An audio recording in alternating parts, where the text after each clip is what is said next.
Hello, church. I all of a sudden have a new appreciation for all of you baptismal candidates and filming, because as you can tell, we're mixing it up for this Wednesday Wi-Fi, and today I'll be sharing with you. And so today we're learning a little bit more about Michal, David's first wife. From scripture, we learn that she falls in love with David as a young shepherd boy as he enters Saul's courts. She is probably smitten with him just like everybody else, her brother Jonathan, everybody except for Saul. She falls in love with him immediately, and through circumstances and Saul's jealousy just growing against David, she was used almost as a pawn for him. And so that didn't seem to bother Michal at all, because she loved him. She had fallen in love with him, probably spied on Saul and his bad moods, and David playing the harp for him and soothing his moods. She was probably very smitten with David. And then Saul's jealousy grows against David, as we know from scripture, and we find her helping David escape, much like Rahab did with the spies. She let down a scarlet cord from her window and she helped him escape. Saul finds out, obviously, that she helps him do this, and she chooses to lie. She chooses to lie and say that David forced her to help him escape. And so Saul marries her off to another man. They fall in love. David remarries on the run to Abigail.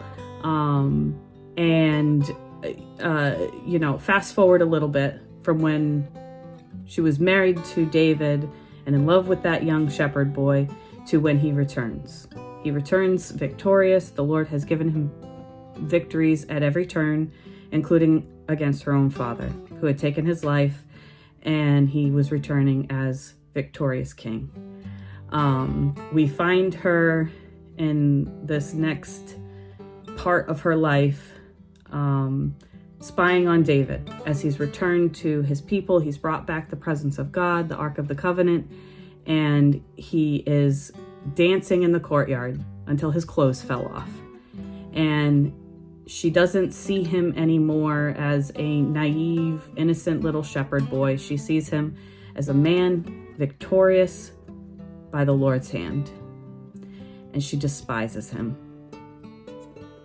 Isn't that tough when the Lord is doing something in our lives and the world can only despise it?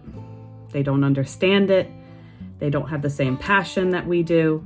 Doing something as crazy as fasting or being baptized. To the world, they don't understand it. They think it's crazy to do things that show this unbridled love and thankfulness for the Lord. Let's also be cautioned to not judge somebody's, because she knew the scripture, she knew the Lord. She had two choices, two paths, as most people do, to worship and celebrate the presence of God returning to his people, but she didn't. She despised him. She grew bitter. And it's important for us not to judge other people's unbridled passion and sort of undignified displays of love and thankfulness to the Lord. But when the world might question your crazy choices, like baptism or fasting, reply to them like David: I will become even more undignified than this.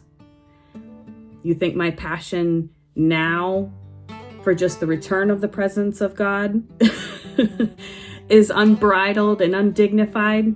He said, no, it will become even more undignified than this.